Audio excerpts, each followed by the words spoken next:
안녕하세요. 나무아카데미입니다. 이번 영상에서는 2022년 시행된 2023학년도 고3 9월 모의평가 국어 영역 중에서 언어와 매체에 대해서 살펴보도록 하겠습니다. 언어와 매체 중에서 오답률이 비교적 높았던 문항은 35번, 37번, 39번이었는데요. 이 파일에서는 1번, 3번, 5번에 해당하는 문제였습니다. 이 파일은 변형 문제로 이루어져 있기 때문에 1번, 3번, 5번에 해당하는 변형 문제를 같이 풀어보도록 할게요. 여러분들께서 이 주어진 지문을 다 읽었다는 가정하에 1번 문제를 같이 풀어보도록 하겠습니다. 우선 여러분들께서 일시정지를 누르고 한번 스스로 풀어보세요.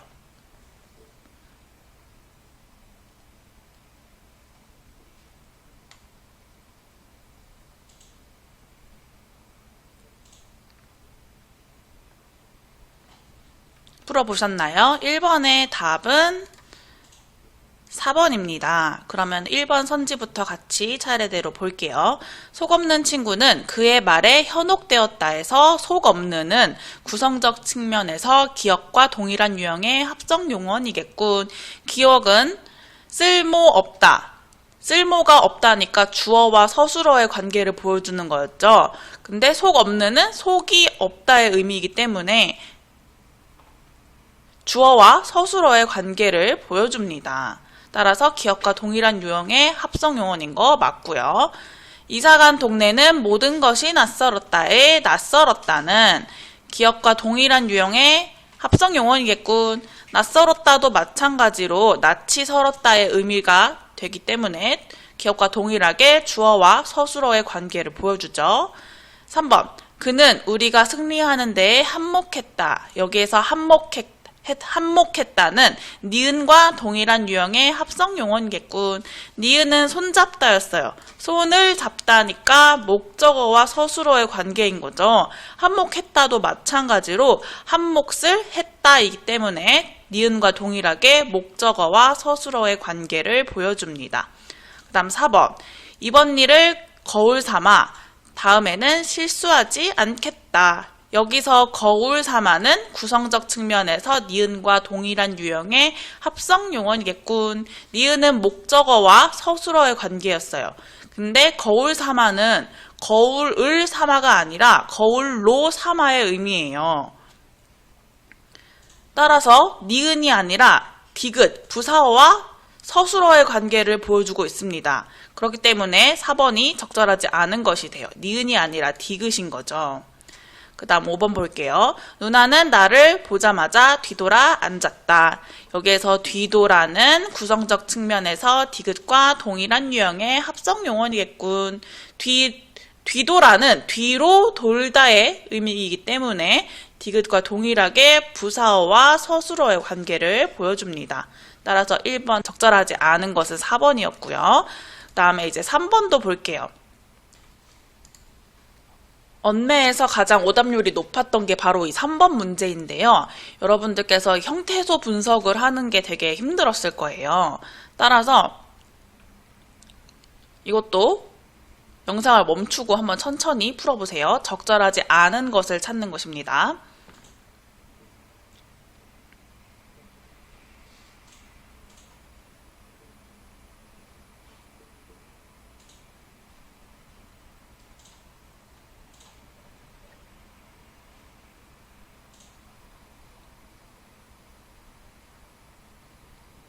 풀어보셨나요? 3번에 적절하지 않은 것은 1번입니다. 일단 이 문제를 풀려면은 이 A에서 E까지의 단어들 모두 형태소 분석이 되어야겠죠? 그럼 A에서 E까지 하나하나씩 형태소 분석을 해보도록 하겠습니다. 형태소 분석을 정리해보자면은 A의 경우 이렇게 즐겁, 의시, 기, 리을 이렇게 나눌 수 있어요. 리을은 목적격 조사이고 즐겁은 어간이기 때문에 이 문제에서 묻고 있는 어미에 해당하지 않아서 제외하면 돼요. 이 세 개만 보면 됩니다. 이 두 개는 선어말 어미인데 이 기는 종결 어미가 아니라 전성 어미예요.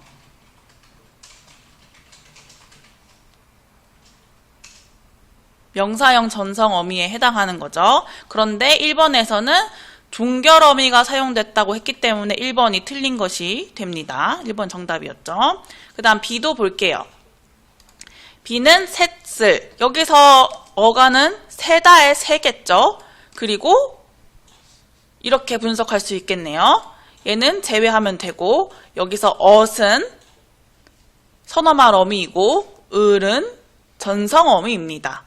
따라서 선어말 어미 한 개와 전성어미가 사용된 거 맞죠?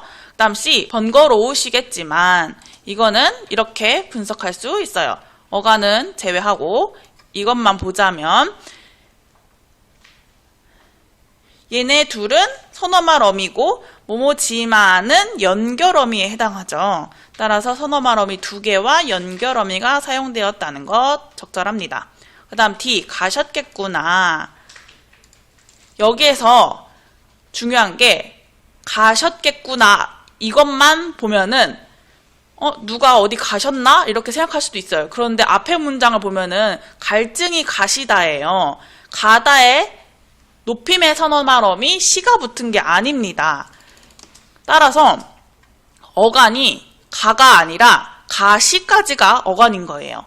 그리고 겟, 구나 이렇게 나뉘는 겁니다. 따라서 엇과 겟은 선어말 어미이고 구나는 종결어미에 해당하죠. 선어말 어미 2개와 종결어미가 사용되었다는 거 적절합니다.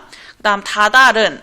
다다른은 다다르다 할 때 다다른이죠. 따라서 어간이 다다르예요. 그리고 니은만 사용된 건데 여기서 니은은 전성어미에 해당하죠. 그런데 지금 5번도 잘못됐네요. 선어말 어미 2개와 종결어미가 사용됐다고 했으니까 이게 잘못됐네요. 따라서 답이 2개가 나옵니다. 이거는 선어말 어미 없이 전성어미만 사용되었다. 이렇게 바꿔야지 적절한 것이 돼요. 문제를 만들고 바로 영상을 만들다 보니 오류가 있었어요. 이렇게 해야지 답이 하나만 나오고 아까 방금 전에 봤던 것은 답이 1번, 5번이 되는 거예요.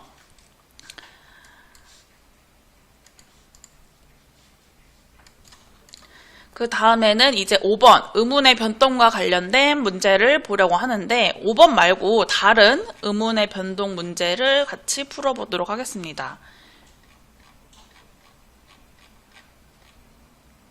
비교적 간단한 문제예요. 16번 문제를 풀어보도록 할게요. 영상 멈추고 풀어보세요.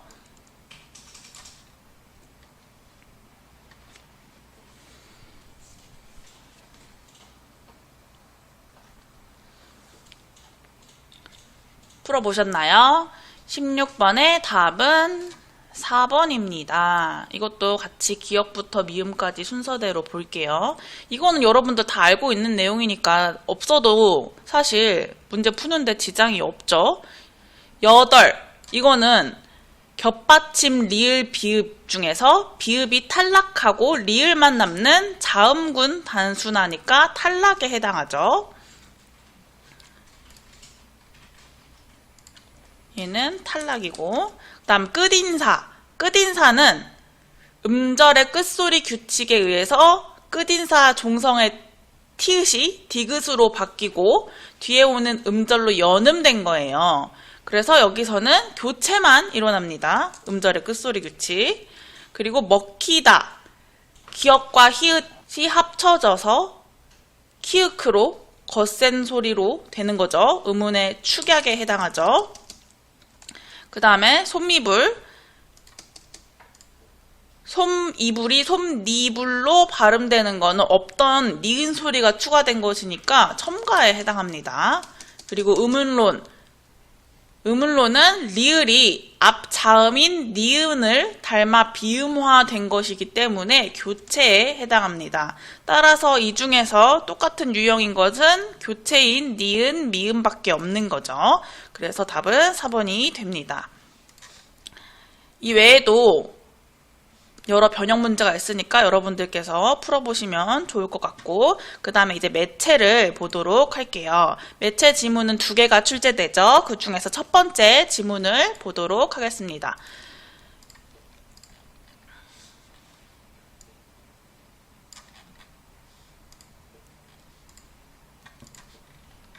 매체 지문에서는 1번 변형 문제를 먼저 풀어보도록 할게요.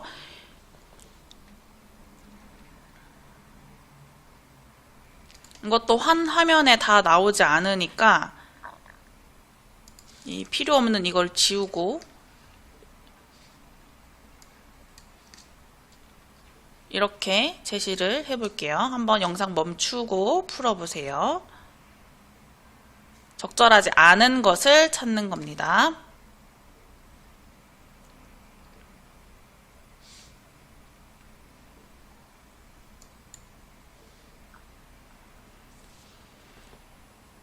풀어보셨나요? 1번에 적절하지 않은 것, 답은 3번입니다. 3번 먼저 볼게요. 종이책과 달리 전자책은 독자가 모르는 단어를 인식해 그 단어의 사전적 의미를 자동으로 보여주기 때문에 학생은 디귿과 같이 자동으로 제시된 사전을 보며 읽기의 편의성을 높였겠군. 디귿을 보면 이렇게 사전에 결과가 제시되어 있죠. 근데 보기에 따르면은 모르는 단어가 나왔을 때 사전을 찾아본 결과를 한 화면에서 바로 확인할 수 있다고 되어 있어요. 즉, 독자가 모르는 단어를 직접 찾은 거지, 독자가 모르는 단어를 자동으로 인식하여 제공하는 게 아니죠. 그런데 여기서는 모르는 단어를 인식해서 자동으로 보여준다고 했기 때문에 틀린 게 됩니다. 1번도 볼게요. 특정 내용을 선택해 별도의 목록을 만들 수 없는 종이책과 달리 전자책은 기억과 같이 다시 볼 필요가 있다고 판단한 내용을 즐겨찾기 목록에 넣을 수 있군. 보기에 따르면은 다시 봐야 할 내용을 선택해 별도의 목록으로 만들거나 어구를 검색해 원하는 정보에 더 쉽게 접근할 수 있다는 점은 종이책과 달랐어 라고 나와 있죠. 따라서 이렇게 즐겨찾기 목록을 만들 수 있는 것은 종이책과 다른 전자책의 특징이에요. 적절하죠? 2번, 전자책도 종이책과 같이 중요한 부분에 강조 표시를 할 수 있는데 학생은 대중교통을 이용한 광고가 효과적인 이유가 중요하다고 생각하여 니은을 사용하여 강조 표시를 한 것이군. 전자책은 중요한 부분에 강조 표시를 할 수 있다는 점이 종이책과 비슷했어. 따라서 전자책과 종이책의 공통점, 중요한 부분에 강조 표시할 수 있다는 거죠. 그런데 이 형광펜 기능은 전자책에 있는 기능으로 학생이 이 부분에 형광펜을 표시했네요. 이 부분은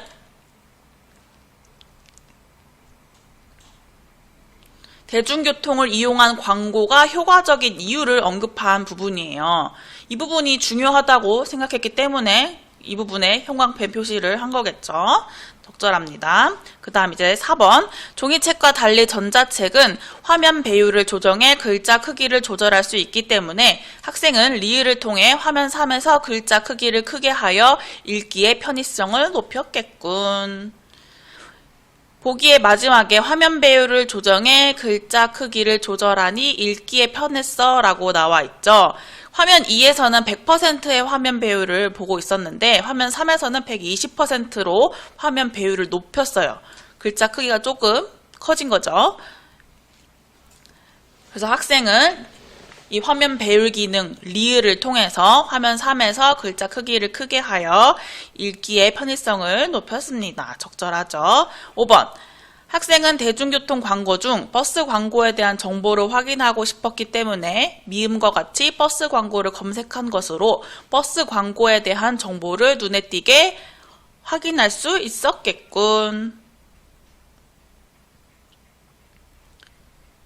이거는 본문 내에서 원하는 단어를 찾아주는 검색 기능이죠.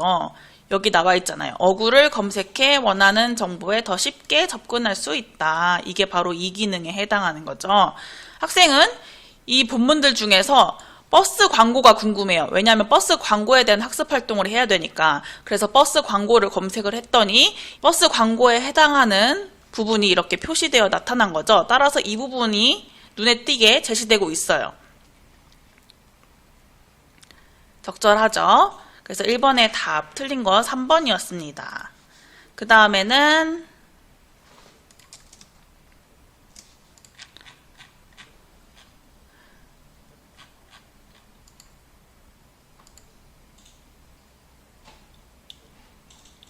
8번 문제를 풀어볼게요. 매체 지문의 경우 언어 문제가 하나 딸려서 나오죠. 언어와 매체 통합 지문인 거니까. 그래서 8번은 그 언어 문제를 만들어 본 건데 8번도 한 화면에 안 보이니까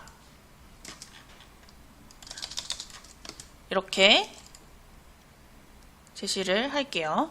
한번 풀어보세요.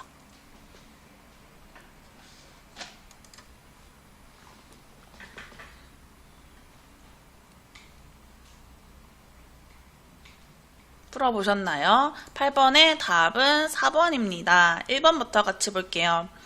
A는 사람에게예요. 반복적인 광고의 노출을 수용하는 대상을 나타내기 위해 부사격 조사 에게를 사용하였다. 맞죠? 반복적인 대중교통 광고의 노출을 수용하는 대상은 대중교통을 자주 이용하는 사람이에요. 이걸 드러내기 위해서 부사격 조사 에게를 사용하고 있죠. 그 다음 B는 무엇보다입니다. 광고 효과를 높이기 위해 필요한 것을 강조하기 위해 비교 부사격 조사 보다를 사용하였다. 광고 효과를 높이기 위해 필요한 목표 수용자의 관심과 흥미에 대한 분석을 강조하기 위해서 무엇보다 라고 말한 거죠. 여기서 보다는 비교 부사격 조사에 해당합니다. 그 다음에 C는 또한입니다. 목표 수용자의 주 이용 노선 외에 고려해야 할 것을 밝히기 위해 접속 표현인 또한을 사용하였다. 이 또한 앞뒤의 문장을 보면 되는 거죠. 목표 수용자의 주 이용 노선 외에 대중교통 이용 시간대도 고려해야 한다라고 한 거니까 고려해야 할 게 또 있다고 밝히기 위해서 이 접속 표현 또한을 사용한 거죠. 적절합니다. 그 다음에 D, 다른 시간대에 비해 목표 수용자의 대중교통 주 이용 시간대를 고려해야 하는 이유를 드러내기 위해 비해라는 형용사를 사용하였다. 이건 아마 좀 어려웠을 수도 있어요. 왜냐면은 여기서 틀린 거는 형용사라고 해서 틀린 거예요. 이 비해는 에랑 함께 쓰여서 비교의 뜻을 나타내는 동사에 해당합니다. 그런데 형용사라고 해서 틀린 거예요. 앞에 부분은 맞습니다. 목표 수용자의 대중교통 주 이용 시간대를 고려해야 하는 이유가 바로 광고 효과가 높기 때문이다 라고 이렇게 드러내고 있는 거죠. 그래서 앞에 건 맞는데 이것 때문에 틀렸어요. 그 다음 5번 볼게요. 이는 등입니다. 버스 광고의 형태가 여럿임을 명시하기 위해 의존명사 등을 사용하였다. 버스 광고의 형태를 지금 설명하는 문장이에요. 그런데 이런 것도 있고 또 다른 것도 있다. 그 형태가 다양하다. 앞에 열거된 것보다 더 다양함을 나타내기 위해서 그 밖에도 같은 종류의 것이 더 있음을 나타내는 말인 등이라는 의존명사를 사용한 것입니다. 그래서 8번의 답은 4번이고요. 이것도 매체 문제지만 아까 말했듯이 매체 지문에 언어 문제가 한 문제 딸려 나오기 때문에 이런 것도 꼭 풀 줄 알아야 합니다. 그 다음에 매체 두 번째 지문을 보도록 할게요.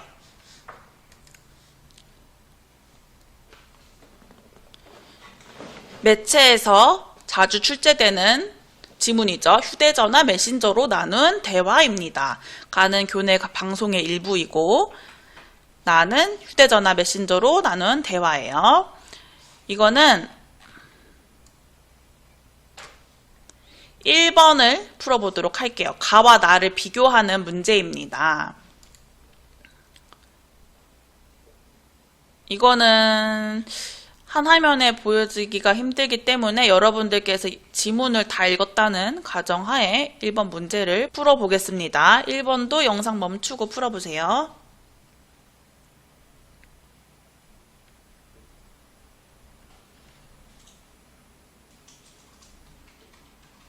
풀어보셨나요? 1번의 답은 3번입니다. 이것도 1번부터 같이 볼게요.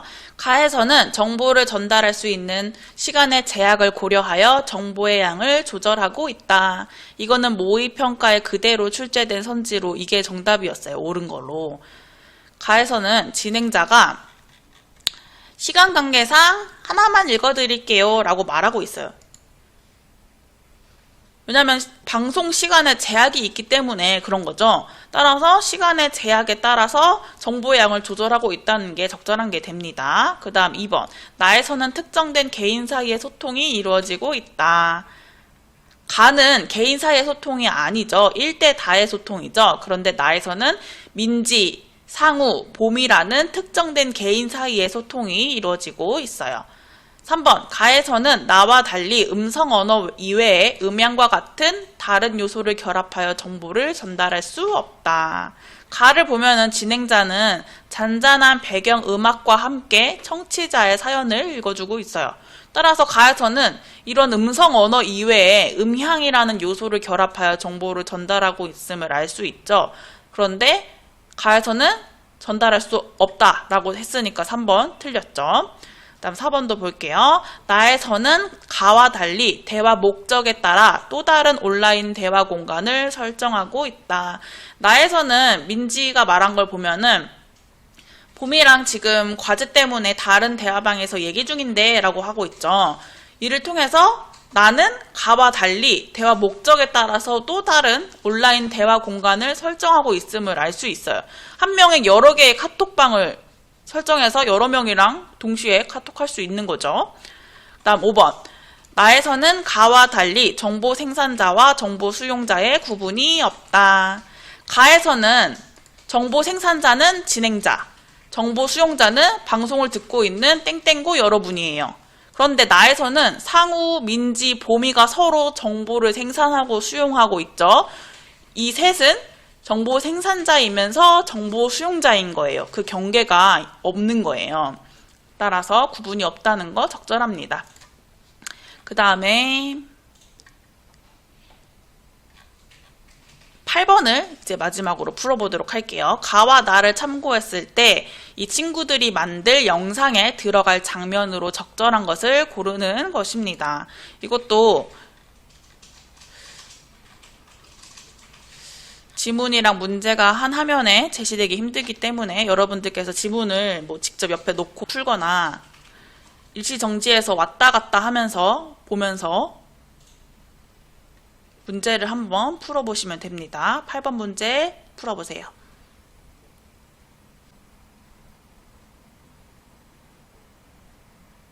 풀어보셨나요? 8번의 답은 1번입니다. 민지가 지혜야, 내가 운동장에서 다쳤을 때 응급처치 해준 거 정말 고마워 라고 말하는 장면. 가에서 보면은 민지가 사연 보낸 거에서 제가 며칠 전 운동장에서 다쳤을 때 우리 반 지혜가 응급처치를 해줬어요 라고 나와 있고, 나를 보면은 운동장에서는 지혜가 날 도와줬던 그때를 떠올리면서 지혜한테 얘기하듯이 말하면 되겠지 라고 말하고 있어요. 따라서 이런 장면 들어가는 거 적절하죠. 1번이 적절합니다. 그 다음 2번. 지혜와 봄이가 교문에서 운동장까지 이야기를 나누며 걸어가는 장면. 나에서 첫 장면으로 교문에서 운동장까지 걸어가는 모습을 찍기로 했는데 민지가 교문과 운동장에서 카메라를 보면서 지혜랑 얘기하듯이 말하라고 한 거죠. 지혜랑 직접 걸어가는 것도 아니고 이거는 또 나중에 뒤에서 수정돼요. 그냥 거리가 머니까 교문에서 찍고 운동장에서만 찍자, 걸어가지 말자라고 했어요. 그래서 이거는 다 틀린 거죠. 지혜랑 봄이랑 말하는 것도 아니고 교문에서 운동장까지 이야기하면서 걸어가는 것도 아니고 이거는 들어갈 장면으로 적절하지 않습니다. 봄이가 함께한 순간들 잊지 마 라고 말하고 봄이의 말이 자막으로 제시되는 장면. 나에서 봄이의 말을 보면은 우리가 3글자씩 말하고 화면에는 그 말이 한 문장으로 보이도록 하면 어때? 자막은 내가 넣을게 라고 말하고 있어요. 따라서 3글자씩 한 명당 3글자씩이니까 뭐 상우가 함께한 말하면은 민지가 순간들, 봄이가 잊지 마 이런 식으로 말하는 거죠. 봄이가 다 말하는 게 아니라. 따라서 적절하지 않습니다.